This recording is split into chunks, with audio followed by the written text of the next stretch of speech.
واضح رہے کہ جو جسٹس قاضی فائز عیسیٰ کے اثاثوں کے بارے میں بات ہو رہی ہے وہ اثاثے ان کی اہلیہ کے نام پر ہیں. اب جسٹس قاضی فائز عیسیٰ یہ کہتے ہیں کہ میری اہلیہ کے اثاثے ہیں، ان سے پوچھیں، مجھ سے کیوں پوچھ رہے ہیں. یہ وہی بات ہے جو نواز شریف نے کی تھی کہ میرے بچوں کے اثاثے ہیں، ان سے پوچھیں. بہرحال عدالت نے کہا کہ اپنی اہلیہ کو بولیں گا وہ ویڈیو لنک کے ذریعے بیان ریکارڈ کرا دیں تاکہ ہم جان سکیں کہ اثاثے کس کے ہیں، کہاں سے آئے.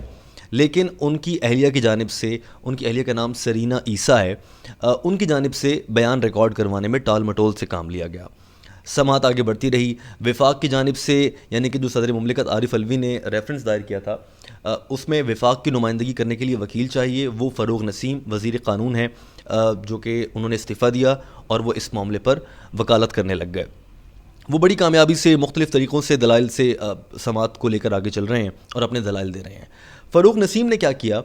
انہوں نے عدالت کو ثبوت دینے کے لیے کہ ان کی اہلیہ اور ان کے اپنے نام پر اثاثے برطانیہ میں ہیں، وہ دینے کے لیے انہوں نے ایک ویب سائٹ جو کہ برطانیہ کی آفیشیل ہے، برطانیہ اپنا سارا ریکارڈ پبلک رکھتا ہے، 192.com، وہاں سے کچھ اثاثوں کی تفصیل لی جسٹس قاضی فائز عیسیٰ کی اور لا کر کورٹ کے سامنے رکھ دی کہ یہ لیجئے، یہ ان کی اپنے اثاثے ہیں جو ظاہر نہیں کیے، یہ اہلیہ کے اثاثے ہیں جو آج تک ظاہر نہیں کیے، اس پر اب آپ دیکھ لیجئے. اب جب اس کے جواب میں جسٹس قاضی فائز عیسیٰ کو بتانا تھا کہ یہ اثاثے کہاں سے آئے، انہوں نے یہاں پر کیا کہا؟ اچھا ایسے تو وزیر اعظم عمران خان کے بھی اثاثے ہیں، بیرسٹر شہزاد اکبر جو اس معاملے میں ایسٹ ریکوری یونٹ چلا رہے ہیں ان کے بھی اثاثے ہیں، تو میرے اثاثوں پر آپ کیوں پوچھ رہے ہیں؟ یہ جواب نہیں دیا انہوں نے ایک اور سوال اٹھا دیا. تو اس سے بھی چور کی داڑھی میں تنکا نظر آتا ہے.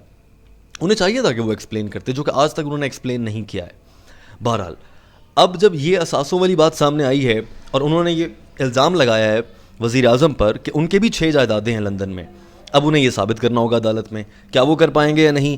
اگر وہ نہیں کر پاتے تو قاضی فائز عیسیٰ کو دوہری سزا مل سکتی ہے، ایک اثاثے چھپانے کی، دوسرا وزیر اعظم پر عدالت میں کھڑے ہو کر غلط الزام لگانے کی. یہاں سے آگے بڑھتے ہیں. عدالت نے ایک سماعت میں یہ کہا کہ اچھا پھر ایسا کرتے ہیں کہ معاملہ FBR کو بھیج دیتے ہیں، federal board of revenue. Tax کا معاملہ ہے، آپ نے ٹیکس نہیں جمع کرایا یا آپ نے اثاثے ظاہر نہیں کیے، یہ معاملہ FBR دیکھتا ہے، ہم وہاں بھیج دیتے ہیں. اس پر حکومت نے اتفاق کر لیا. جب ججز نے یہ کہا کہ FBR میں جائے گا تو فروغ نسیم نے کہا ٹھیک ہے بھیج دیں، کوئی مسئلہ نہیں ہے. انہوں نے وزیر اعظم سے ملاقات کی، واپس آ کر کہہ دیا جی ہاں بھیج دیجیے. انہوں نے کہا کہ 2 مہینے کے اندر ہم FBR سے تحقیقات کروا لیتے ہیں اور نتائج سامنے، دودھ کا دودھ پانی کا پانی.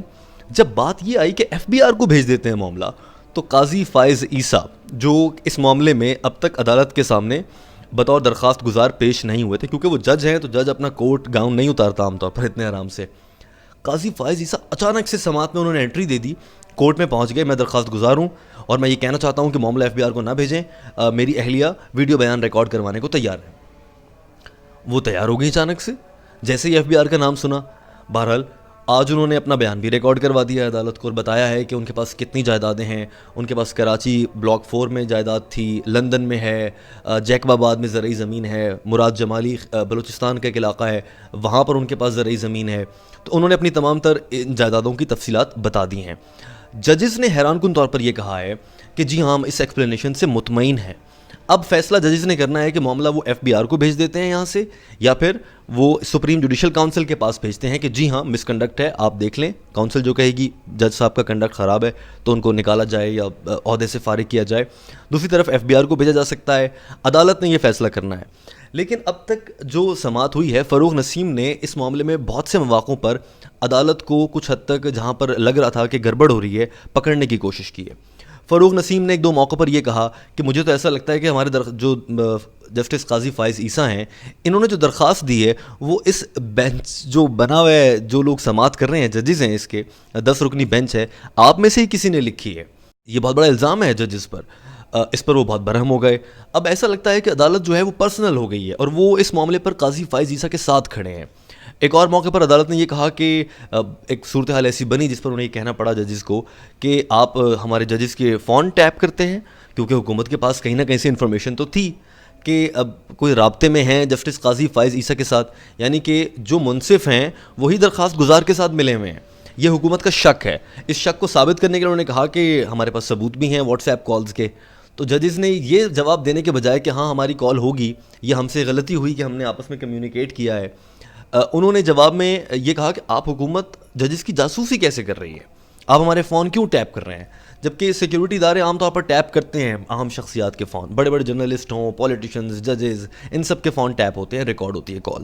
بات لمبی ہو رہی ہے، میں مختصر کرتا ہوں. جسٹس قاضی فائز عیسیٰ کا معاملہ اب تک یہاں پہنچا ہے. اب اس میں ہو کیا سکتا ہے؟ اگر جسٹس قاضی فائز عیسیٰ سچے ثابت ہوتے ہیں تو کیا ہوگا، جھوٹے ثابت ہوتے ہیں تو کیا ہوگا؟ اگر قاضی فائز عیسیٰ ہو جاتے ہیں جھوٹے ثابت تو ان کی جج کی کرسی جائے گی، بدنامی ہو جائے گی، اور یہ تاریخ میں پہلی بار ہوگا کہ ایک جج اپنے مس کنڈکٹ کی وجہ سے، اس طرح کے مس کنڈکٹ جس سے کرپشن چھلکتی ہو، اس کی وجہ سے وہ اپنا عہدہ کھو دے گا.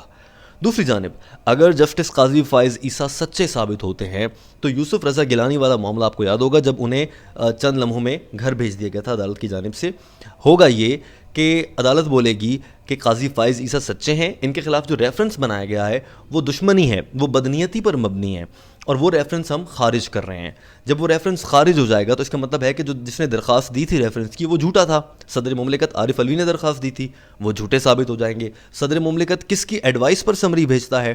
اس کا جواب یہ ہے کہ وہ وزیر اعظم کی ایڈوائس پر سمری بھیجتا ہے. وزیر اعظم عمران خان ہیں، ان کی ایڈوائس پر صدر مملکت نے ان کو سمری بھیجی، تو صدر کہیں نہیں جائے گا عدالت کے قوانین کے مطابق. عدالت یہ کرے گی کہ جس کی ایڈوائس پر سمری بھیجی ہے اس کو بلاؤ، ہاں بھائی عمران خان صاحب کورٹ میں پیش ہو جائیں گے. جب وہ سامنے آئیں گے تو عدالت یہ کہے گی کہ آپ نے ایک غلط اور جھوٹا ریفرنس بنایا ایک جج پر، اور وہ ثابت ہو گیا عدالت میں کہ آپ کے الزامات غلط تھے. سزا کے طور پر عدالت وزیر اعظم کو 30 سیکنڈ 1 منٹ کے لیے حراست میں رکھنے کا اعلان کرے گی.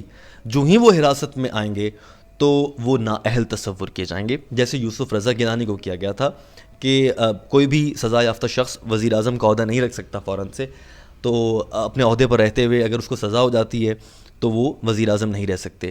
یوں عمران خان کو گھر جانا پڑے گا. اب دوستو یہ جو معاملہ ہے یہ ڈٹرمن کر رہا ہے کہ آنے والے دنوں میں حکومت کیسے چلے گی. اس کے نتائج اب بہت قریب آ چکے ہیں. آنے والے 2 ہفتے میں شاید یہ کیس نمٹا دیا جائے گا، یا FBR کو بھیجا جائے گا، یا سپریم جوڈیشل کونسل کو، یا پھر قاضی فائز عیسیٰ سچے ثابت ہو جائیں گے اور یہ معاملہ عمران خان کی حکومت کو لے ڈوب سکتا ہے. لیکن اس کے امکانات بہت کم ہیں. فاروق نسیم اپنی طرف سے بہت ہی ایفرٹس کے ساتھ، تیاری کے ساتھ عدالت میں پیش ہوتے ہیں اور اس معاملے کو لے کر آگے بڑھ رہے ہیں. اب جب ان پر باری آئی ہے تو وہ کبھی ادھر نکلتے ہیں کبھی ادھر کو نکلتے ہیں، مگر پکڑے تو جائیں گے.